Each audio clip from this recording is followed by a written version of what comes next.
Okay, so here are all the major cards. They are the 0 through 10. So we're going to talk a little bit about them. I wanted to kind of lay them all out so you could get an idea of what they looked at like together. Now, for those of you who haven't seen my videos on YouTube, I do have a 2 to 4 minute video on each card. So I do talk more about them. But and a lot more detail. So this is really about a fool's journey and or the tarot journey, however you like to look at it. I've heard it referred to as both. And it starts with the fool in the majors is specifically a life cycle is what it really is about. So it begins with the fool and his journey, and the fool is really about new beginnings. It's a start, it's a journey. The fool is young, childlike. He really does believe that he can conquer the world because he's childlike. There's very little fear in him. He really, it's one of my favorite cards because it's so innocent. It's he's starting new and there's no fear, and that's what I like about the idea of a child. So this really has a lot to do with in a reading with new beginnings. Sometimes it can be a warning too, is hey, you know what, don't act like a fool, so to speak. Watch your step, be more cautious. That cliff could be really high if you're not careful. Those type of things. And as we go through the cards, you can really take a look at what's going on around the card because as we start getting into um, more and more of the cards, we'll talk about what is the dog and what's the scenery back here and what happens if he goes this way, and take a look at the flower in his hand and the knapsack and the feather and the sun. So as we go through them, we really want to look at all of those things. I'll talk more about that when we do like readings, as what we call like in a story format. Here is the magician, and the magician is letting you know that he has all the tools. He has the wand and the cup and the sword and the pentacle, and he's putting up his hand. And I see that as a little bit of arrogance because he is still young. It's card number 1, so it's still fairly new in the journey. And I do see that as kind of like a little ego, like, hey, see, I got it all. And that's okay. And most of the times when it comes up in a reading, it can tell you that you've got what it takes. Don't forget, that you do have what it takes. But also just keep in mind that also this card can mean, as a magician would be, as a trickery. So watch for trickery depending on the cards around it. And so that's kind of where that one leads. The High Priestess, um, this is card number 2, and she really is about intuition. When I read in the book that I received with these cards, this specifically talks about her wearing a dress of water. She's flowing, she's part of everything. This really speaks to intuition. It can speak to spirituality. When it comes up in a reading, it can mean many things. As it could say, you already know the answer. You don't need the cards to tell you the answer. It's not for you to know now.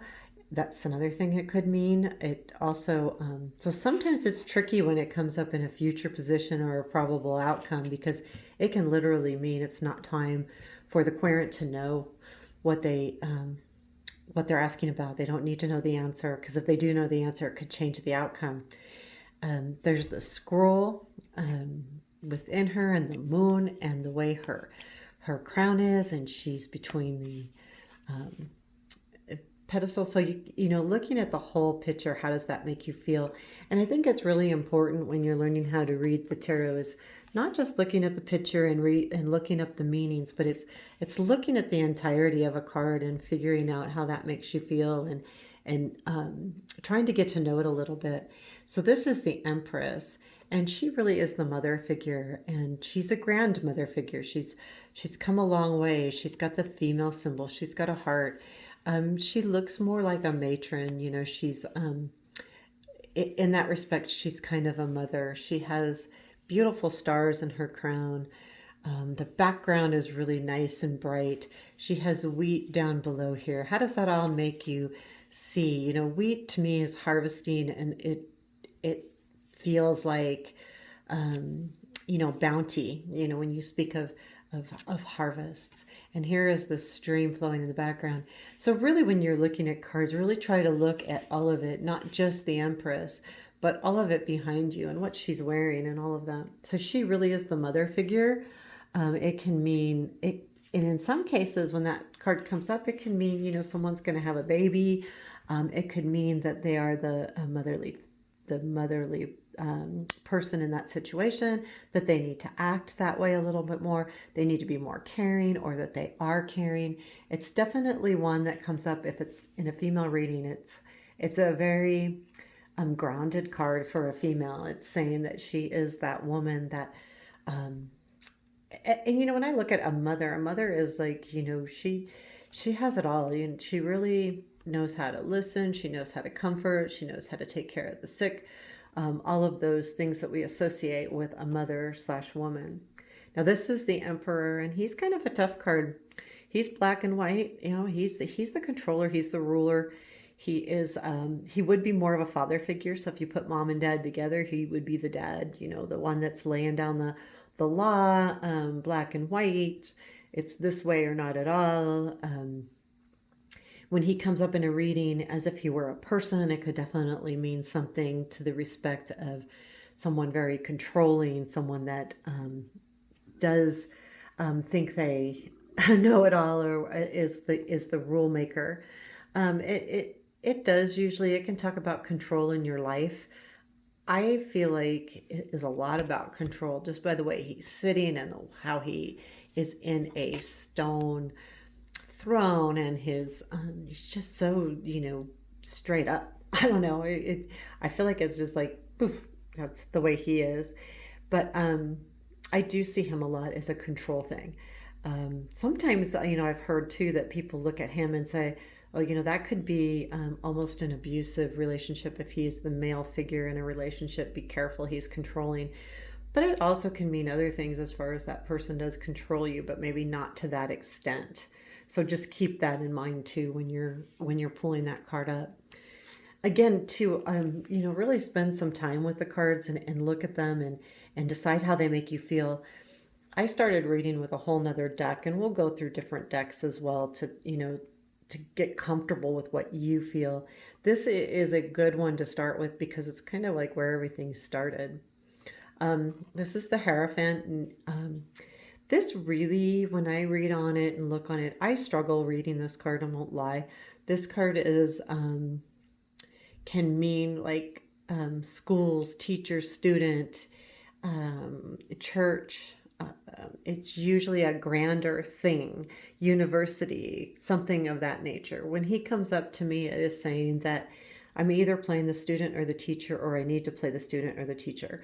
When I use this as an action card, it speaks to learning in its entirety. To me, that's how I see it. I see it as a pointed direction to either be a good student or be a good teacher. And when you are a teacher, remember that you can learn from your students. And when you're a student, remember you can teach the teacher. That knowledge is a vast thing. And just because someone has a higher IQ or has, been in college longer doesn't mean they know more or less or anything else. It's the circle of knowledge is what is important. And I think that speaks to us a lot. And so as the journey goes along, then we have the lovers. And when I was doing these on my Instagram, someone had pointed out that there's a lot of nudity, and you'll see that there is some nudity as we go along. But it speaks to vulnerability. It's not really about nude. It's not really about sex, although lovers can be definitely about sex. It is more about the vulnerability of falling in love and having that close of a relationship. I see a lot when I look, and I don't want to I'm pointing things out, but I don't want you to necessarily see what I see. But what I do see is her looking up at him, and he's looking at her. I almost feel like she's asking for permission. Sometimes I see that, and the cloud and the mountain in the background, and they're both on grass, so it's kind of cool and soft.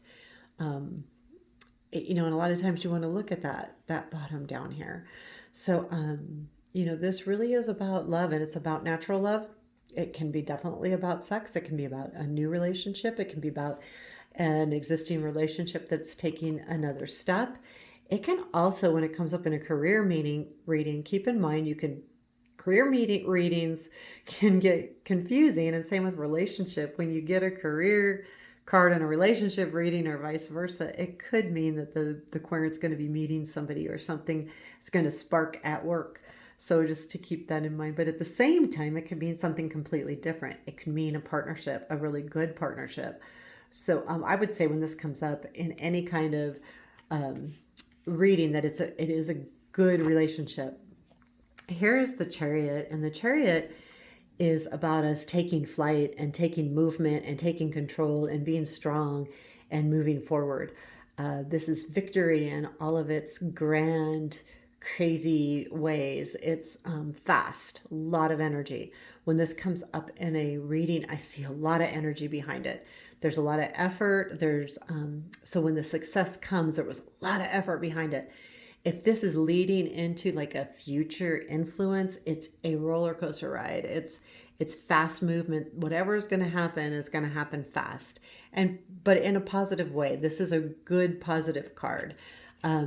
It's fun to look at the other cards too, and it'll be fun when we start comparing them, because I like to see the chariot moving. This, it seems more still to me, and that the animals, so to speak, running the chariot or laying down kind of lazy. I like this card to see the movement in it, because it's very strong card. And now this card is a beautiful card for women to come up. It's strength, and it speaks of a woman's strength. Not a strong like in muscle strong, but it speaks in a feminine light touch, a womanly knowing. A woman can tame the lion. Here she is. She's got the lion and she's looking straight into his mouth. Now, how can someone do that? Well, a woman can do almost anything. I believe that women do have that way. And if you look at it in relationships, and y'all can laugh at me, but, women can make people, sit up and take notice and not bite and not bark. So it's really about calming the things around you. It's about, this is the infinity symbol above her head. There's only two cards. I think there's only two cards, the magician and her, that have that, that you can really take that card, and when it comes up in a reading, this is nothing but a positive card. This almost can't be negative unless it's in an action, and maybe telling you to calm down the strength, or to let someone else be strong or something. But rarely do I see it that way. Really, it's if it's in action, it's telling you that you can be that soft, strong without voicing really loudly, or flexing your muscles. This is just about that calmness. I like that card. So this is the Hermit. He's card number 9. So we're coming to the end, and this is really about shining the light on things, but from inside. It's turned to a quiet, kind of a search, or looking at things even closer than maybe you normally would. It really is taking a closer look, going within. The Hermit is about being alone and not seeking the answers from someone else, seeking the answers from yourself. And it comes up in a reading. That's a lot of what it means. It means that you have the answers, that what is this light shining on? If this were next to, in the reading, next to the strength, what would that mean? Would that mean he's shining the light on being strong? That's something you need to focus on. So I take a lot of look at that. I do curious about the snow. Is he seeing some kind of reflection in the snow from the light? Yeah. And the main thing is what is that? What is that on? So when you're in a reading, that's hopefully your spread can show you kind of what he's looking at.